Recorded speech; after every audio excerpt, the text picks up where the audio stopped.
Bueno, buenos días a toda la audiencia y empezamos con el primero de los temas, que es la evaluación de productos en proceso y terminados, productos terminados en empresas. O sea, estamos hablando de evaluación de bienes de cambio.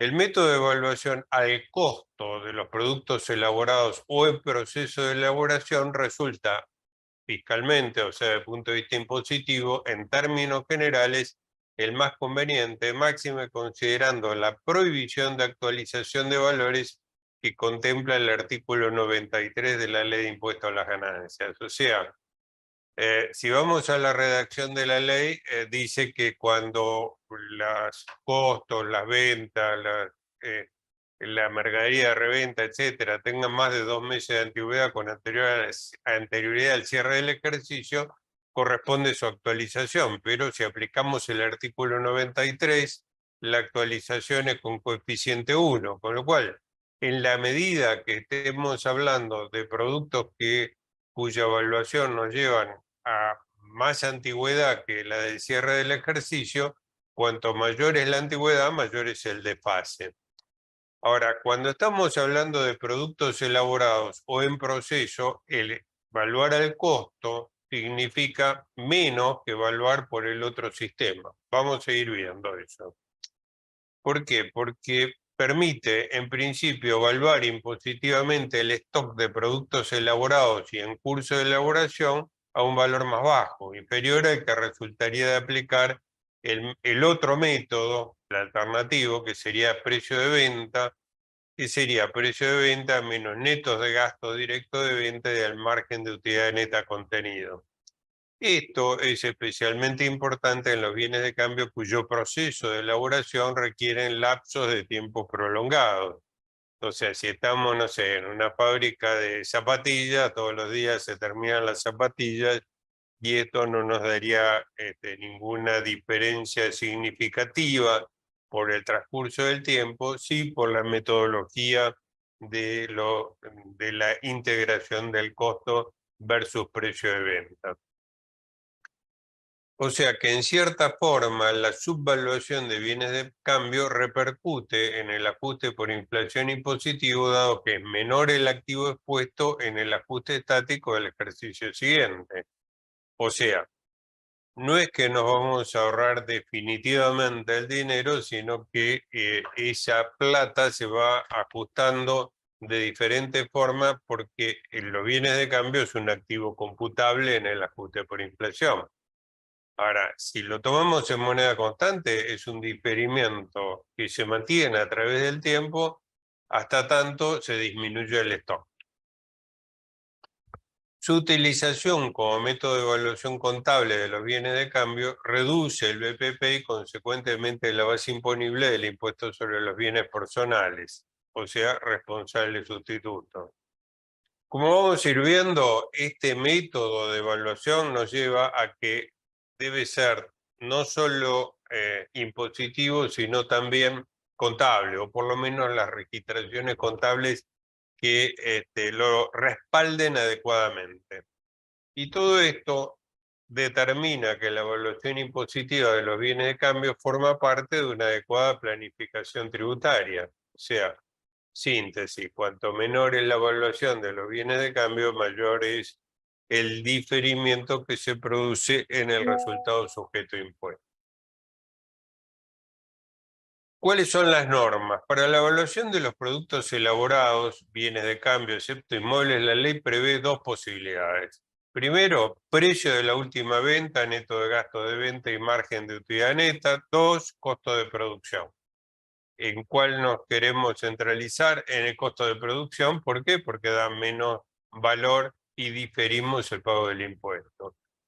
¿Qué es costo de producción? Para evaluar los productos en curso de elaboración, productos en proceso, se le aplica el porcentaje de acabado con relación al producto terminado.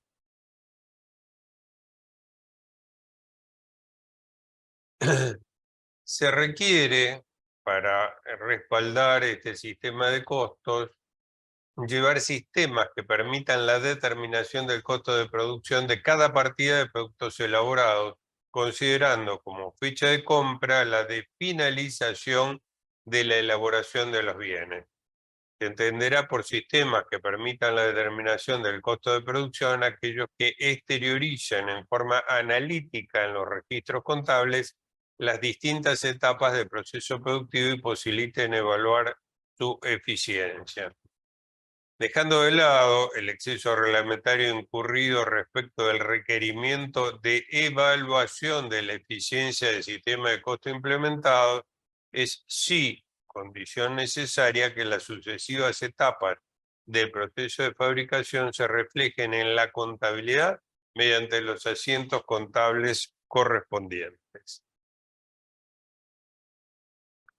Se considera partida, porque bueno, la evaluación se hace por partida, se considera partida de productos elaborados al lote de productos cuya fecha o periodo de fabricación pueda ser establecido mediante órdenes específicas de fabricación u otros comprobantes o constancias que resulten aptos para ese fin. Obviamente no resulta lo mismo una fábrica de calzado en la que los procesos se inician y finalizan el mismo día que en empresas cuyos productos requieren una elaboración que insume largo tiempo. Por ejemplo, la construcción de una embarcación o la elaboración de vino. Repito, es por partida. Quiere decir que voy a tener no solo evaluado la última partida, sino cada partida que se ha ido finalizando o cada partida que está en curso de elaboración. O sea, acá van a jugar dos cosas. Primero, que el costo de producción es inferior al precio de venta menos gasto de venta menos margen de utilidad neta, y además de ser menor el costo, me permite tener partidas que tengan más antigüedad y eso me disminuye también el resultado. Se define como costo de producción al integrado por las materias primas y materiales, obvio, donde se aplica la evaluación que les corresponde a las mercaderías de reventa, o sea, costo de la última compra, al formar parte del producto. Mano de obra y gasto de fabricación, se sigue el mismo criterio del costo de la última partida. Es decir, se trata de costeo integral o por absorción. No estamos hablando o no se admite un costeo directo variable. Además del cumplimiento de los requisitos enumerados, deberá contarse con la documentación respaldatoria de las registraciones contables vinculadas con el sistema de costos empleados. Obvio. Facturas de compra de insumos, prestaciones de servicios, sueldos, jornales, en fin, todos los gastos tienen que estar documentalmente respaldados. Elegido un método, no podrá modificarse por 5 años. Y para este costo de producción hay dos excepciones que pueden dar lugar a una disminución de esa evaluación por el costo de producción. La primera, cuando el costo en plaza de los bienes al cierre del ejercicio es inferior al costo de producción. ¿Qué puede pasar? O sea que el mercado está poniendo un valor para la venta menor a mi costo. Y en ese caso se aplica valor de reposición y digamos hay que munirse de la documentación necesaria de respaldo. Y la otra es cuando se trata de bienes de cambio fuera de moda, deteriorados, mal elaborados, o sea, productos que pierden precio por falta de calidad, hayan sufrido mermas o perdido valor por otras causas similares, y en ese caso se evalúa el precio de venta menos los gastos de venta. Y en el otro método, que sería la evaluación al precio de la última venta, que el cual no es recomendable, pero por ahí es bastante más práctico y cuando los bienes de cambio no tienen un importe significativo, el valor a considerar se calcula en base al precio de la última venta reducido en el importe de los gastos de venta y el margen de utilidad neta contenido en dicho precio. Cuando no se hubieran efectuado ventas, deberá considerarse el precio de venta para el contribuyente a la fecha de cierre de ejercicio, menos los gastos de venta y el margen de utilidad neta contenido en dicho precio. En todos los casos, cuando hablamos de precios, tenemos que tener en cuenta precio de contado, o sea, al determinar los costos de la última compra, el precio de la última venta, el costo en plaza o el valor en plaza, se deben calcular los valores como operaciones realizadas de contado, o sea, restando los intereses implícitos. En gastos de venta son los incurridos directamente con motivo de la comercialización, o sea, fletes, comisiones del vendedor, empaque, etcétera. Entiendo que dentro de ese etcétera debemos incluir el impuesto a los ingresos brutos porque es un gasto que se determina en función de la venta. Lo mismo cuando existan tasas municipales que se calculan sobre los ingresos, como podría ser la tasa de seguridad y higiene, etc.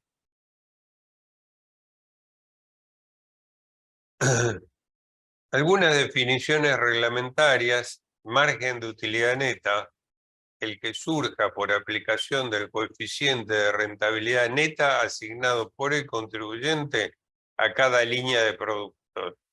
Es uno de los sistemas, por línea de producto. Pero también se puede considerar como margen de utilidad neta el que resulte de relacionar las ventas con el resultado neto de los estados contables. ¿Qué resultados netos? O sea, para determinar este resultado neto, solo se consideran las operaciones ordinarias de productos elaborados. O sea, además de eliminar las operaciones extraordinarias, corresponde también eliminar los resultados, ingresos menos gastos, atribuibles a las operaciones de reventa de bienes de cambio y a los de prestaciones de servicio. Considero que también corresponde eliminar el impuesto a las ganancias que incide en la determinación del resultado contable. Bueno, damos por terminado la evaluación, pasamos al segundo tema, gastos de movilidad y viáticos. Esto estamos hablando de aplicable a personas humanas y empezamos por el artículo 82 de la Ley de Impuesto a las Ganancias, donde dice que los gastos de movilidad, viáticos y otras compensaciones análogas abonadas por el empleador son deducibles, o sea, no son ganancias para el empleado. En la ley de ganancias se detallan cuáles son las ganancias de la cuarta categoría y dentro de tal detalle quedan fuera de la consideración como remuneración grabada las siguientes: los importes que fije el convenio colectivo de trabajo correspondiente a la actividad que se trate, o de no estar estipulados por convenio, los efectivamente liquidados de conformidad con el recibo o constancia que a tales fines provea al empleado, el que no podrá superar esos importes que ahí se detallan. Insisto, primero, estamos hablando de gastos de movilidad y viáticos. Segundo, son gastos de movilidad y viáticos que se le pagan a empleados. O sea, estamos hablando solo de la cuarta categoría. Y si los fija el convenio colectivo, los que fija el convenio colectivo. Si no los fija el convenio colectivo, son 101.000 y pico para el año 22 y para el año 23 180.000 pesos. O sea, son hasta ese monto gastos de movilidad y viáticos pagados por el empleador, no forman parte del sueldo, por lo tanto no están grabados con el impuesto a las ganancias. Y después se agrega en otro párrafo que respecto de las actividades de transporte de larga distancia, la deducción es bastante más, o sea, para el año 22, 252.000 y pico, para el 23, 451.000 pesos. Y a tales fines deberá considerarse como transporte de larga distancia a la conducción de vehículos. Debemos entender por vehículos el medio de transporte de personas o cargas, lo que incluye camiones, ómnibus, lanchas, barcos, aviones, pues son transporte, cuyo recorrido exceda los 100 kilómetros del lugar habitual del trabajo.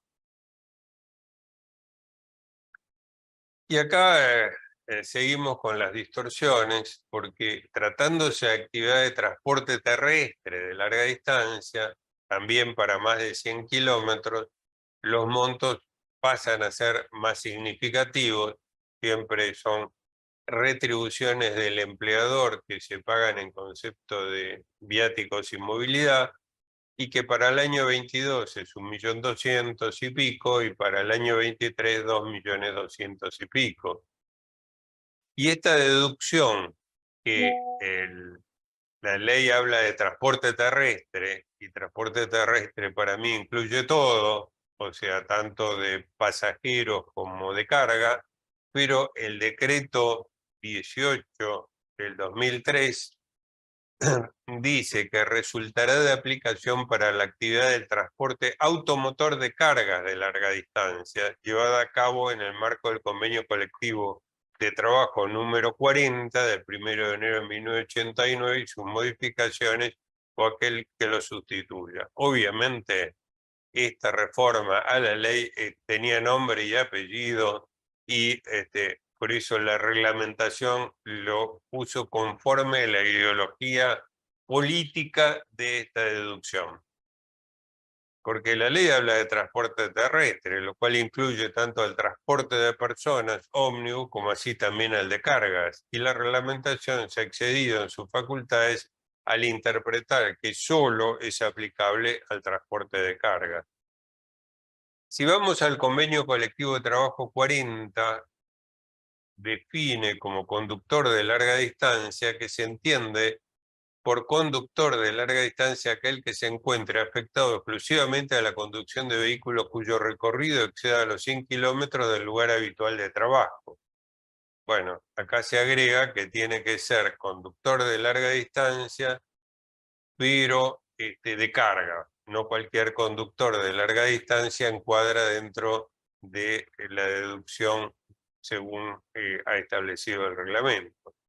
Ahora, hay otros conductores que también se dedican a carga, pero no estarían dentro de la definición de carga, porque, por ejemplo, el de recolección de materia prima láctea es todo conductor que en forma normal, habitual y permanente se encuentra afectado a la recolección de materia prima láctea de los tambos productores hacia las plantas receptoras. Debiera tener la misma deducción en la medida que este recorrido exceda los 100 kilómetros.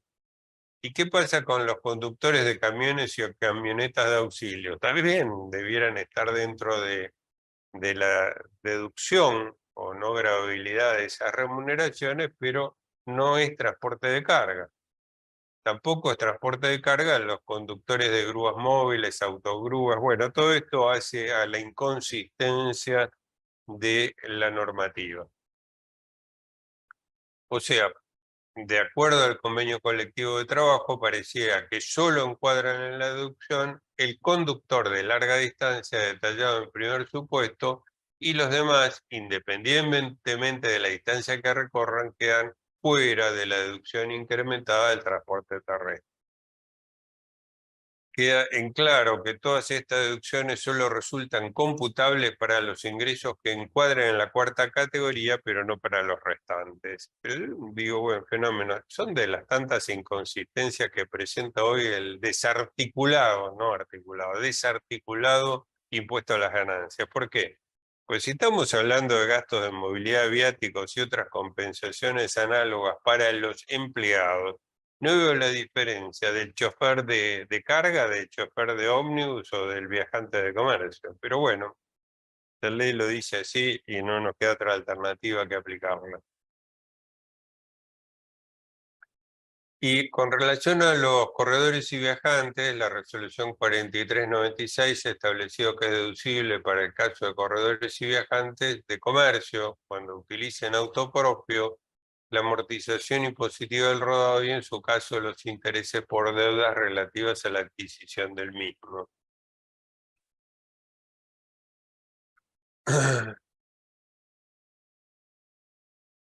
También, y yendo a los gastos de movilidad y viático, debemos señalar que en las demás categorías, porque todo lo que estuvimos analizando es la cuarta, que son deducibles de las ganancias de la categoría primera, segunda, tercera, y cuarta también, los gastos de movilidad, viáticos y otras compensaciones análogas en la suma reconocida por la FIP. Dentro de viáticos debemos incluir los que reúnen los requisitos vinculados a la obtención de rentas grabadas, como sería el caso de gastos de restaurante en viaje de trabajo, en reuniones con clientes, etc. Y dentro de movilidad, los vinculados al desempeño del trabajo generador de rentas grabadas. En el caso de automóvil, la deducibilidad procede con las limitaciones de la ley, tanto en lo relativo a la amortización como así también al tope de gasto deducible. También debe tenerse en cuenta que no se admiten los gastos vinculados al traslado habitual desde el domicilio de residencia al lugar del trabajo. La AFIP no ha establecido límites específicos para la deducibilidad de estos conceptos. Tiempo atrás se fijaban los montos para corredores y viajantes de comercio, resoluciones que hoy no están vigentes, como la 2169. Bueno, en definitiva, me parece que, como bien señaló Marcelo Corti, hay cosas que han quedado totalmente desactualizadas, como la amortización del automóvil o la deducción de los gastos de automóvil. Y por otro lado hay un desconcierto total en los gastos de movilidad viáticos, que tienen diferentes tratamientos según los pague el empleador o según los tenga que deducir el empleado o el cuentapropista en los diferentes tipos de categorías. Y para finalizar, tenemos el artículo 110 de la Ley de Impuesto a las Ganancias, donde se derogan las exenciones existentes por fuera de la ley del impuesto a las ganancias referido a gastos de representación, viáticos, movilidad, bonificación especial, protocolo, riesgo profesional, coeficiente técnico, dedicación especial, etc. Y pasamos al último de los temas, que son los gastos vinculados a la educación. Y por la vigencia de la ley, todos estos gastos son deducibles tanto para el periodo 2022 como para el periodo 2023. Y la ley dice que las sumas en concepto de servicios con fines educativos y las herramientas destinadas a esos efectos que el contribuyente pague por quienes revistan el carácter de carga de familia y por sus hijos mayores de edad y hasta 24 años inclusive, en la medida que cursen estudios regulares o profesionales de un arte u oficio que les impida proveerse de medios necesarios para sostenerse independientemente. La deducción opera hasta el tope, o sea, si ambos cónyuges deducen estos gastos, entre ambos no deben superar el tope que acá se indica para el 22 y para el 23. ¿Qué dice la reglamentación? Que los servicios con fines educativos comprenden los servicios prestados por establecimientos educacionales públicos, privados, incorporados a los planes de enseñanza oficial y reconocidos como tales por las respectivas jurisdicciones, referidos a la enseñanza en todos los niveles y grados contemplados en dichos planes, y de posgrado para egresados de los niveles secundario, terciario o universitario, así como a los servicios de refrigerio, de alojamiento y de transporte accesorios a los anteriores, prestados directamente por dichos establecimientos con medios propios o ajenos. O sea, vemos que la definición abarca una cantidad de conceptos, pero los importes topes son demasiado bajos para incluir los gastos reales de todos estos rubros. Y los servicios con fines educativos también incluyen las clases dadas a título particular sobre materias incluidas en los referidos planes de enseñanza oficial y cuyo desarrollo responda a estos, impartidas fuera de los establecimientos educacionales aludidos en el párrafo anterior, las guarderías y jardines materno-infantiles, y entiéndese como herramientas con fines educativos a los útiles escolares, los guardapolvos y los uniformes. Si compramos la computadora o la tablet como útil escolar, ya estamos excediendo el tope de deducción. Pero bueno, son los temas de la inflación. Tratándose de los hijos mayores de edad y hasta 24 años inclusive que cursen estudios regulares o profesionales de un arte o oficio, la deducción resultará procedente en la medida que sean residentes en el país, que no tengan el año ingresos netos, ganancias reales o presuntos que superen los 252.000 para el año 22, 451.000 para el 23. El artículo 111 de la ley contempla la no gravabilidad en el impuesto a las ganancias al reintegro documentado con comprobante de gastos de guardería y o jardín materno-infantil que utilicen los contribuyentes con hijos de hasta 3 años de edad cuando la empresa no contare con esas instalaciones, como así también la provisión de herramientas educativas para los hijos e hijas del trabajador y trabajadora, y el otorgamiento o pago debidamente documentado de cursos o seminarios de capacitación o especialización, y para este último caso hasta el límite equivalente al 40% del mínimo imponible. O sea, volvemos a que puede tener muy buena voluntad el empleador para reintegrar gastos, pero el tope de gastos que se utiliza es realmente exiguo frente a los costos reales. Y de la conjunción de ambas normas, si estos gastos lo paga la empresa, no es remuneración gravada para el empleado, y si los afronta el empleado, son gastos deducibles. O sea, cabe la posibilidad de aplicar simultáneamente los dos topes, uno para el que los paga, o sea, el empleador, y otro por los gastos afrontados por el empleado. El decreto reglamentario dice que con relación a las herramientas educativas remite a la Ley de Contrato de Trabajo, el cual las define como la provisión de útiles escolares y guardapolvos para los hijos del trabajador, otorgados al inicio del periodo fiscal, o conceptos de idéntica naturaleza incorporados en otros regímenes laborales. Los cursos o seminarios de capacitación o especialización deberán versar sobre materias incluidas en los planes de enseñanza, bla, bla, bla. Todos estos reintegros de gastos realizados por el empleador al empleado están limitados a los que se relacionen a las cargas de familia del dependiente. En síntesis, los gastos de educación, como vemos por los topes, no es un concepto que fomenta la educación por la pobreza de los importes que estamos hablando. Bueno, eso es todo por hoy. Muchas gracias por aguantar y seguir con tanta paciencia la problemática legislativa.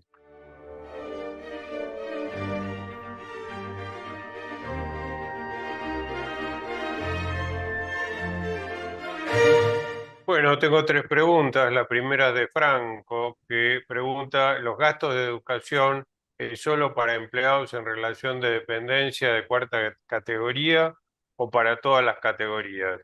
Bueno, esta deducción está prevista en el artículo 85J de la Ley de Impuesto a las Ganancias. Por lo tanto, esta deducción es para todas las categorías: primera, segunda, tercera, cuarta. Y además, en el artículo 111 se prevé para los empleados que si el empleador reintegra gastos de educación de los comprendidos en la desgravación, esos reintegros que hace el empleador no se consideran remuneración. Además, hay que tener en cuenta que esta deducción viene por la ley 27701, que fue sancionada en diciembre del 2022 y tiene vigencia para todo el periodo 22. Con lo cual, esta deducción la podemos aplicar en todas las categorías, también para el año 22, y en el caso de los empleados pueden incorporarla en el 572 web, a los efectos de que el empleador la tenga en cuenta para las deducciones. Otra pregunta es de Nancy, donde pregunta si el viático del médico autónomo que va a distintos establecimientos es razonable tomar tickets de combustible y deducir un porcentaje a modo de tener un importe razonable. ¿Es deducible? Bueno, seguimos con todo lo que explicó Marcelo Corti. Los gastos de automóvil no son deducibles, salvo muy contadas excepciones. El médico no está entre las excepciones, por lo tanto, no es recomendable que el médico afecte el automóvil a su uso profesional porque no puede deducir los gastos. O sea, es recomendable que todas las visitas a sus pacientes las haga en bicicleta o como alternativa que se tome taxi, remis, Cabify, en fin, porque si muchos taxis dan ticket del gasto, ese gasto sí es deducible. Finalmente, pregunta Mariam Sari si los hijos asisten a un curso particular de idioma que no se imparte en el colegio, si son deducibles esos gastos. La norma reglamentaria, artículo 204 bis, dice que las clases dadas a título particular sobre materias incluidas en los referidos planes de enseñanza oficial y cuyo desarrollo responda a estos, impartidas fuera de los establecimientos educacionales aludidos, con independencia de estos. Esto quiere decir que si el idioma que están tomando clases particulares fuera del colegio es de apoyo o está dentro del programa, va. Ahora, si va a clase de inglés, va a ser deducible porque está dentro de los planes oficiales de enseñanza, y si va a clase de tailandés, seguro que no. De cualquier forma, yo diría que teniendo en cuenta los topes para la deducción, pasa, digamos, a segundo plano qué clases particulares van o no van, porque seguramente con los gastos ya de un colegio privado y de elementos que hacen a la educación, incluyendo el transporte, etcétera, que habíamos enunciado en la charla, es fácil exceder ampliamente los pequeños topes que se han considerado en la ley, que yo diría poco incentivan a la educación. Bueno, eso es todo.